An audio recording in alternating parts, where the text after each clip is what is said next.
Je me présente, je m'appelle Patrick Rago, j'ai 42 ans d'âge et j'habite à Bordeaux, 30 000 Bordeaux. Moi, c'est Benjamin, j'ai 29 ans je travaille chez Amélis depuis un peu moins d'1 an.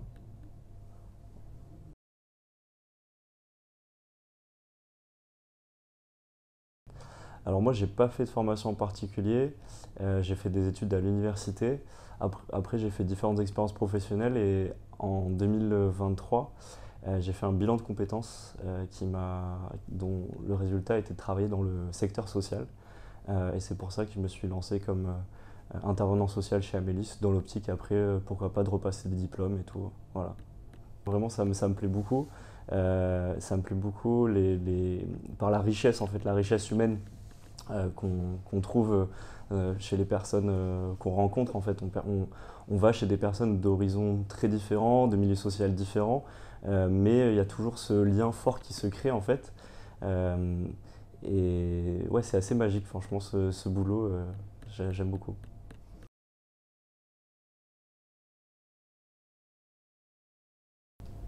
Ben, c'était la première fois quand j'avais reçu chez moi le planning.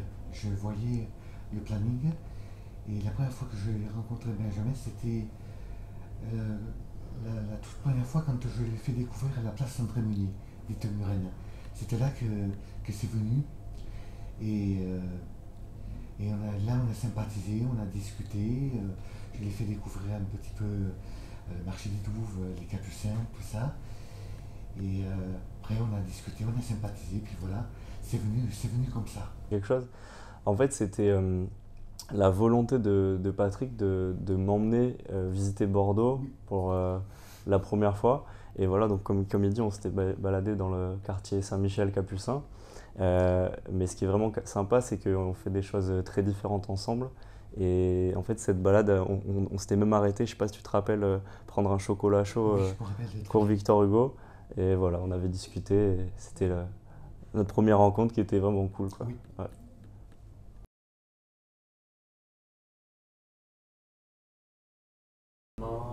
la cuisine, je sais pas trop bien faire parce que je me sers du four à micro-ondes. La cuisine, je sais pas trop faire la cuisine. En- le fait est que Patrick a besoin d'être accompagné pour sortir. En fait, t'aimes beaucoup aller dehors et tu connais Bordeaux comme ta poche. Oui, Et c'est vrai que aimes être avec quelqu'un. En oui, fait, quand tu vas dehors, oui, ça te rassure. oui, Et voilà, tu te sens mieux quand t'es oui, avec quelqu'un, quoi, que oui, quand t'es tout seul. oui. Et c'est la première fonction pour moi d'un intervenant social. On parle beaucoup de faire avec. Donc quand on intervient chez une personne, que ce soit pour le repas, le ménage ou pour des sorties, etc., on fait des choses avec. Mais on est aussi tout simplement dans l'être avec. Et c'est pas quelque chose dont on a forcément conscience quand on parle du métier d'auxiliaire de vie ou d'intervenant social.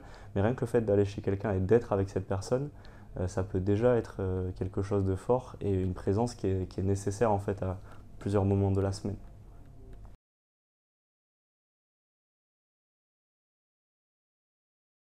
Avant de venir ici, on a joué à ma console.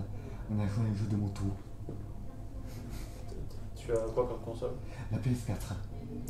C'est dehors, c'est très souvent la bibliothèque. On va à côté de la bibliothèque de Mériadec. Et puis quelquefois, on va visiter des musées aussi. C'est plus dehors qu'on y. Donc vous essayez de toujours faire une activité, découvrir quelque chose ensemble. Oui, Et en fait, ce qui est, on s'adapte vraiment à la personne dans nos interventions. Et là, pour la période hivernale, c'est vrai que Patou avait pas mal envie d'aller à la bibliothèque parce que voilà, il fait chaud, il y a les bouquins et tout, c'est vraiment oui, cette ambiance-là.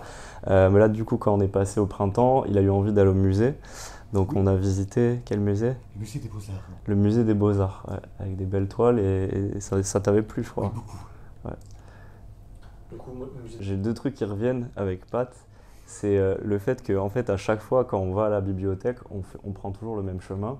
Et sur ce chemin, en fait, on se marre, en fait, on déconne, on parle avec les gens. Enfin, moi, j'aime bien le contact, donc on va voir les joueurs de pétanque, on discute un peu avec eux, on va voir la boulangère, on discute un peu avec elle. Enfin, voilà, on est dans l'interaction.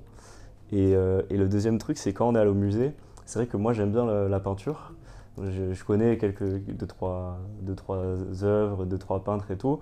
Et c'est vrai que d'habitude, c'est lui qui m'emmène à Bordeaux pour me faire visiter. Et il connaît toutes les rues, il connaît tous les bâtiments et tout, donc il me guide. Et moi, dans le musée, c'était moi qui le guidais plus. Et du coup, ce changement entre c'est lui qui me guide dans Bordeaux et moi, c'est moi qui le guidais dans le musée. Et si on parle BD, ben, c'est lui qui me guide. Mais si on parle d'un autre sujet, c'est plutôt moi qui connais. Voilà, c'est un échange hyper sympa. Il aime beaucoup tout ce qui est visuel en fait, que ce soit la BD à la bibliothèque ou les peintures dans le musée, tout ce qui est dessin, graphisme, ça plaît quoi. Oui, beaucoup. Et il emprunte des films aussi, Oui, parce qu'il regarde pas mal de DVD. oui. Un genre de film en particulier? J'aime beaucoup film science-fiction, tout ça. J'aime beaucoup ce genre de film.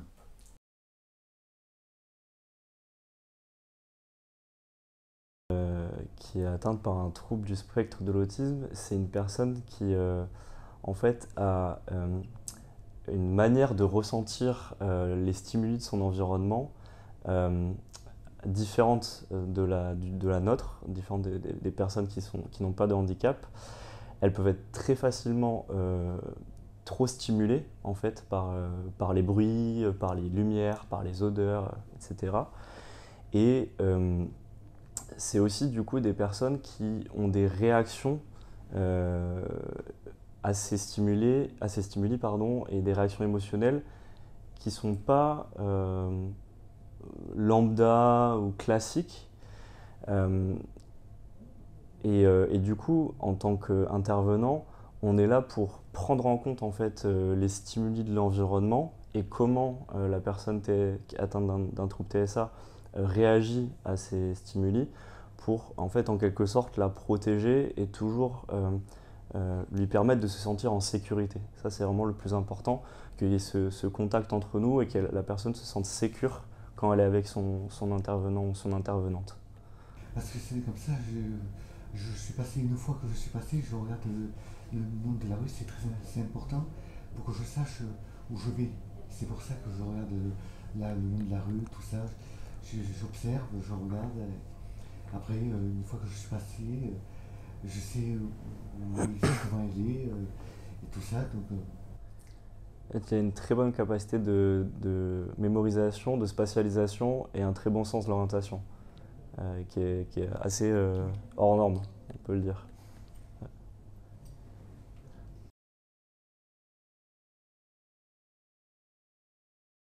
En fait, le but de l'accompagnement, c'est de mettre en place des bonnes habitudes, comme tu dis, des schémas qui se répètent de jour en jour et qui offrent un cadre, en fait, comme je disais tout à l'heure, sécurisant et vraiment habituel, quoi.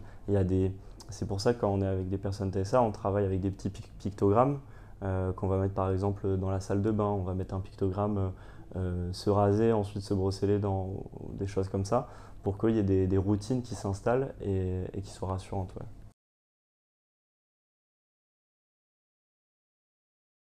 Euh, c'est de voir les petites améliorations au quotidien. Et en fait, surtout, on essaie de travailler, et ça, c'est vraiment stimulant en termes de projet. En fait, on, on met en place avec les personnes des projets tout au long de l'année. Donc là, par exemple, avec Pat, on était beaucoup à la bibliothèque cet hiver. Maintenant, le projet, c'est un peu d'élargir le champ dans la ville pour se rendre à d'autres endroits, pour qu'il puisse aussi prendre ses habitudes dans d'autres endroits et se sentir à l'aise dans une bibliothèque, mais aussi dans un café où on peut aller de temps en temps, disons dans une plaine de sport, ou un endroit où on pourrait faire du sport, et voir en fonction de ses envies, en fait, ce qu'il a envie de faire. Parce que voilà, les personnes TSA ont aussi tendance à être voilà, dans leur monde, dans leur bulle, et de les faire sortir vers l'extérieur, c'est pas forcément évident. Et du coup, c'est un vrai travail de leur permettre de se sentir à l'aise dans différents lieux. Voilà. Ce qui peut paraître tout à fait normal pour nous, quoi.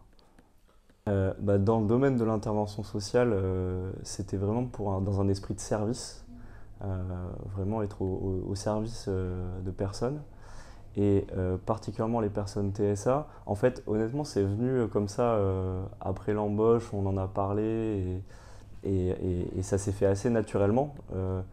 On me l'a proposé en fait, c'est pas moi qui était venu avec un projet pour travailler avec des personnes TSA. Mais on a eu des formations en interne avec Amélis qui nous ont briefé sur le sujet. Et ensuite, le contact s'est fait super bien avec les personnes que j'accompagne. Et du coup, ça me donne envie vraiment de rester dans ce domaine et particulièrement avec des personnes qui ont un trouble du spectre de l'autisme parce que je les trouve super attachantes et puis on se marre quoi. Enfin, franchement, je l'ai déjà dit tout à l'heure, mais on se marre bien. Ouais.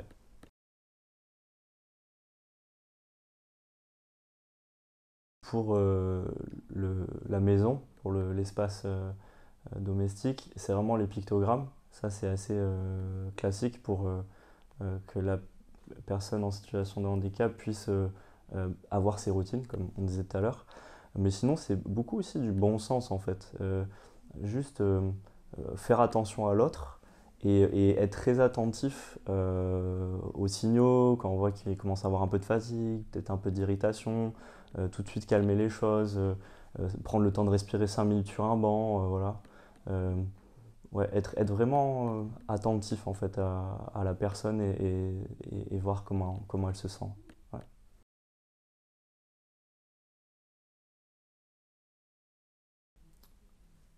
Comme tu le disais très bien tout à l'heure, l'empathie et l'écoute, en fait, c'est vraiment pour moi le plus important.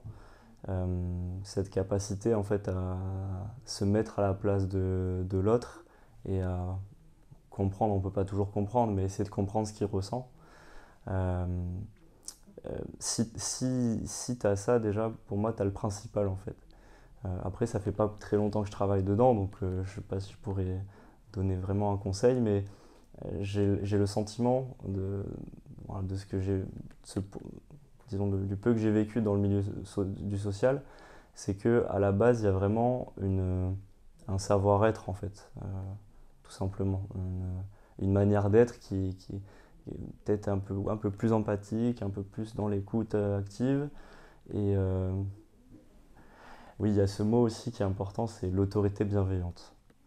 Je crois que c'est très important parce que quand on arrive chez une personne, on est dans une situation entre guillemets donc d'autorité, mais le sens du mot autorité, c'est faire grandir l'autre. C'est pas avoir un pouvoir sur l'autre, c'est vraiment le faire grandir. C'est l'étymologie du mot qui dit ça.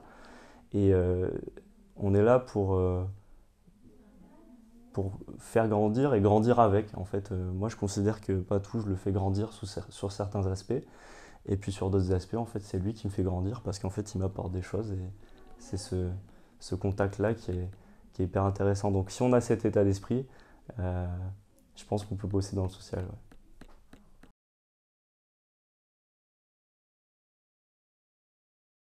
En fait, moi je dirais que la première amélioration, entre guillemets, ça serait de la sensibilisation en fait. À l'école, par exemple, on puisse avoir un atelier sur une journée au collège ou au lycée pour sensibiliser à l'autisme, pour sensibiliser aussi à d'autres types de handicaps.